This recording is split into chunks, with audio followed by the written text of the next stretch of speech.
Sonic Forces is one of the most divisive games of the year, and in Sonic history. My entire channel got where it is today because of this game. This may be overdue, but I feel now my mindset on this game and my opinion is set. No hype to blind me, just my raw opinion. Forces is quite the beast to cover, but I'll do the best I can, because I feel I owe it to you guys to make this review on Forces, and I owe it to myself not to use something that's iMovie for once. To start off, I simply can't talk about this game without praising both its video and audio presentation. Every environment in this game is breathtaking and some of the best I've seen in a Sonic game, and maybe even just period. Green Hill takes on a different art style compared to Generations, but also adds aspects of desertification and industrialization into the mix. Mystic Jungle takes inspiration from Silent Forest and mixes it with colorful lights and beautiful neon scenery. Chemical Plant and Forces feels like Chemical Plant meets Metal Harbor meets White Acropolis, and it's fucking awesome. The Death Egg is beautifully remastered and also holds some of the best levels in the game. Metropolis is a beautiful white city with hints of green and orange, all melding together to create a beautiful futuristic rooftop feel. The Ruined City mixes aspects of Windy Hill and Crisis City, as well as a suburban village, and adds a sunset aesthetic that casts an orange glow to the area. And lastly, Eggman Empire Fortress. The gray, gold, and violet meld together to create an epic, grand final area filled with grit and dread, the mountains surrounding it, the lifeless atmosphere, and the heavy mechanization ironically makes this the most memorable and beautiful area this game has to offer. Cinematic camera angles, QuickTime events, and cutscenes all add to the flair of the experience. All the sounds in this game feel impactful and satisfying, especially the iconic Phantom Ruby. The soundtrack is pretty heavy on synth, so if you're not a fan, there may only be a few tracks you like, but god damn, pretty much every track in this game fits fantastically with the atmosphere, gameplay, and all. From grand symphonic pieces to the sorrowed cries of Null Space to the electronic jazz of Chemical Plant, Forces rocks an OST rougher than the rest of them. It's very subtle, but I love how the game opens up.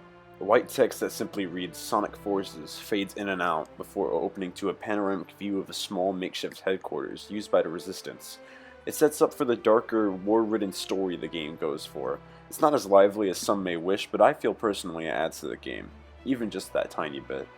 Upon starting the game, we see Eggman expositioning about how a new face in his army of creations will be the one to take down Sonic, nothing new. But after this moment, it fades out, and our journey begins. Sonic returns to form in Forces, sporting the critically acclaimed 3D boost gameplay introduced by Sonic Unleashed and worked upon in the form of colors and generations, though it's not without its differences. The biggest changes in Forces are to the air boost and a lack of a drift. Rather than being a quick jet forward, the air boost can be held down constantly, and if you have the right upward momentum, you can even blast you up in an arc, allowing for some cool shortcuts and to soar over levels. The lack of a drift means you have to improve base turning to compensate, which they did, just not enough. For most levels it might not be super noticeable, but in Metropolitan Highway you can just straight up fly off the side, unless you're lucky enough to hit a wall and stop.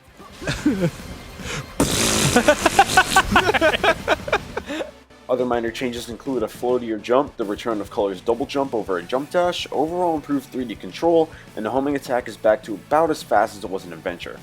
My favorite Sonic stage in Forces is Network Terminal.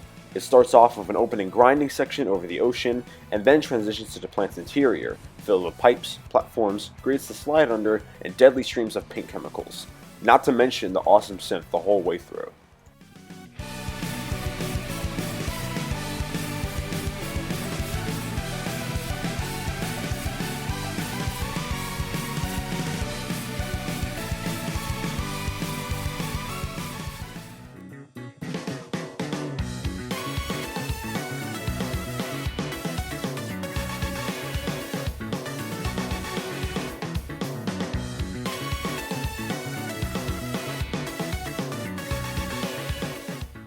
But Sonic's not the only one trying to save the world. He has two others fighting alongside him. One is older, but another one's story has just begun. The newest thing in Sonic Forces is the ability to create your own custom character. Character creation has been a big thing in the Sonic community for a long time, but only now has it been an official in-game concept. There are 7 different species, each with their own unique ability, along with 7 different gadgets called Wispins that can also have passive abilities, in addition to each Wispin type's unique attack. Burst is a simple flamethrower used to mow down enemies and lets you jump multiple times until the meter runs out when a burst wisp is collected. Lightning Axe is a whip that also jets you forward if you're putting input on the control stick. Upon collecting the Ivory Wisp, you're granted access to the Lightspeed Dash for a limited time. Cube is a hammer that slams down, turning nearby enemies into cubes. If you hit them again, they die and give you rings. Using the Blue Wisp, you can make a platform below you, raising you up from the ground or letting you platform midair for a little while. Asteroid creates clones of yourself behind you, which can lock onto 5 enemies at once. Collecting an Indigo Wisp will make you invincible and have rings gathered towards you for a short time. Drill is sort of like a Falcon Punch. Based on how much you hit the trigger, you'll fly forward and kill anything in your way, and against bosses, this thing can really deal damage. A Yellow Wisp will let you drill on the ground and up walls at a constant speed, barreling through enemies. Hover will blow back enemies with a quick blast, and a Green Wisp will allow you to, hover. Void sucks enemies and objects into a black hole projectile, and a Purple Wisp will allow you to teleport forward a long distance. The Avatar also has a grappling hook, replacing the homing attack and letting the Avatar swing from grapple points. But other than that, the Avatar controls like Sonic, just without the boost. My favorite Avatar stage by far is Capital City. No. Aqua Road. No, wait. Yeah, Capital City. Aqua Road is close though. This stage ain't exactly the most advanced of the stages, but it's so alive and fun to speedrun that it doesn't even matter. Throughout almost the whole stage, there are these tall Infinite boys that break shit and spelunk around. Infinite is constantly switching up gravity, and skipping parts of this level can be insanely fun. And as always, the music that backs up the stage is stellar.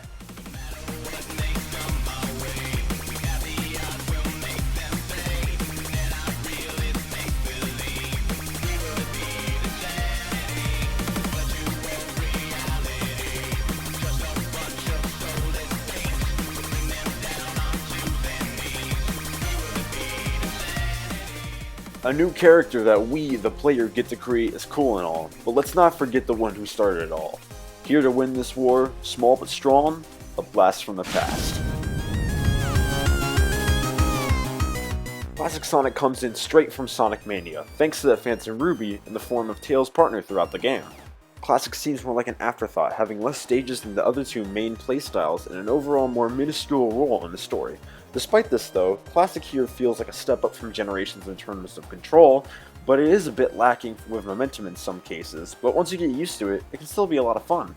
Really the biggest change from Generations on a mechanical level is the fact that the spin dash doesn't have a dedicated button, which was something I loved about Generations, and the drop dash introduced in Mania and I guess also Lost World makes a welcome return. As far as base control goes, Sonic is a lot tighter, has less weight to him, but not so much that he's floaty. The spin dash is more balanced, and rolling actually does something. However, rolling does have a speed cap, so it's not as useful as it could be. Plus, classic levels and forces aren't as curvy and slopey as past games anyway, which can be a turn-off for some.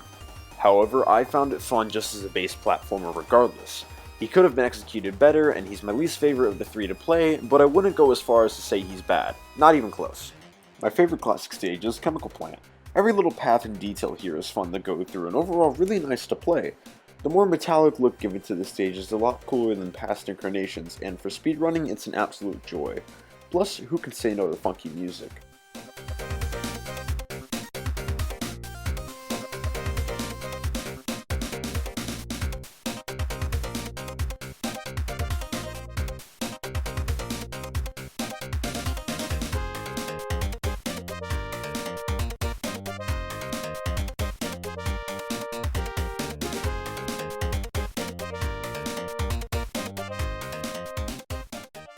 The story begins through Lost Valley, a part of Green Hill in the first Sonic stage. Tails calls for Sonic's help at the city and he wastes no time at all. Tails and some civilians cower in fear, but Sonic gets there in the nick of time. He goes to strike Eggman but is knocked away by Shadow while Zavik, Metal, Chaos, and Eggman's new creation appear. Sonic tries to fight them all, but he's overpowered and he gets knocked out. From here on, 6 months pass, Sonic is held captive by Eggman, though others assume his death. It is at this point that our avatar, who I'll lovingly be dubbing Plymouth the Cat, joins in. The Resistance, headed by Knuckles, learns of Sonic being alive on the Death Egg and sends us to find and save Sonic, though in the end, he's the one that saves us. Meanwhile, Tails is working on repairing Omega, though to no avail. Chaos sneaks up on him as he cries for Sonic's help, and out of a portal jumps classic Sonic to Tails' aid. who leaves with Tails away from the city. A point I want to make here is that Tails is no longer the kid who wants to be like Sonic and tries to be the hero when he can, like the Adventure days.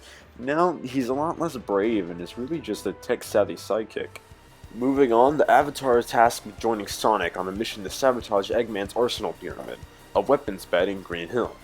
Though after this, Sonic is immediately called to assist Silver in fighting Infinite, whom both eventually lose to, but at the very least are spared.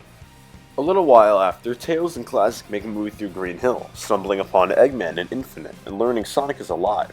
When Infinite takes leave, Classic jumps out at Eggman and the two duke it out in an old-fashioned Sonic vs. Eggman battle.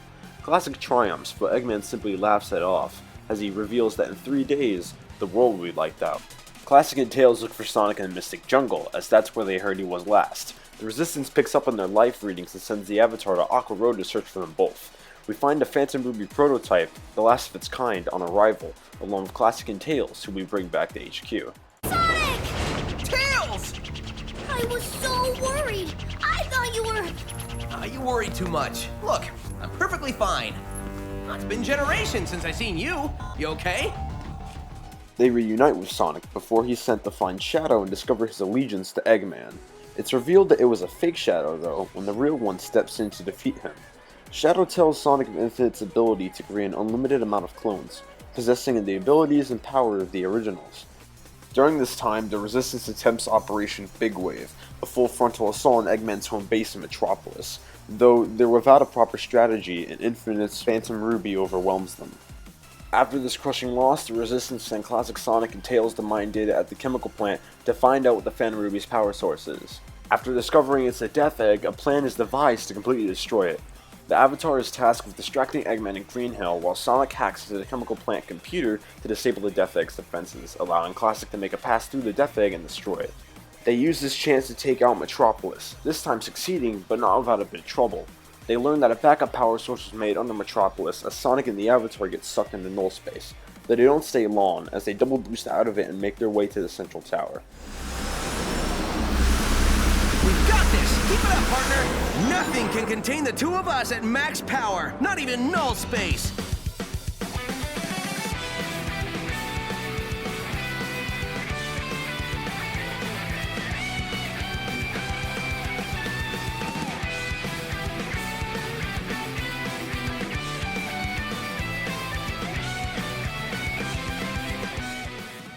Eggman flees Metropolis and makes it back to his Empire fortress, and the Resistance are left with no time at all to attack the fortress and attempt to take their world back. Eggman uses the Ruby in an attempt to drop the sun onto the planet, but the Avatar uses the last bit of power in the prototype to make the sun dissipate, sparing a little more time for the Resistance.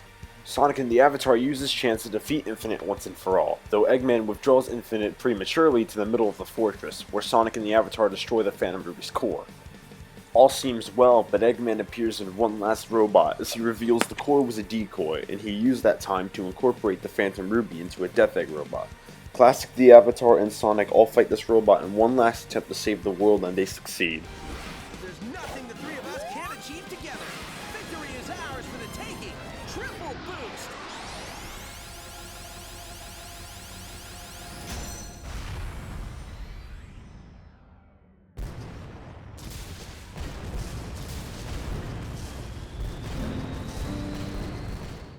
All the fakes disappear, the war is finally won, the Resistance rejoices. Classic begins to disappear back to his own dimension as well, as Tails gives him one last goodbye. With the world saved, Sonic runs off on another adventure as the Avatar flies off into the sunset.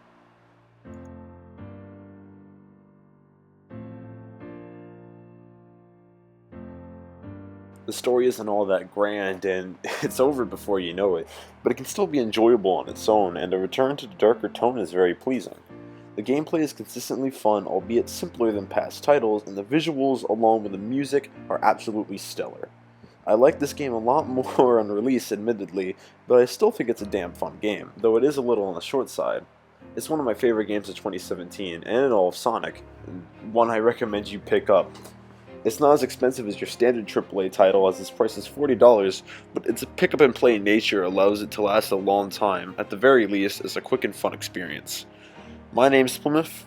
Here's to a wonderful 2018. Have a good one.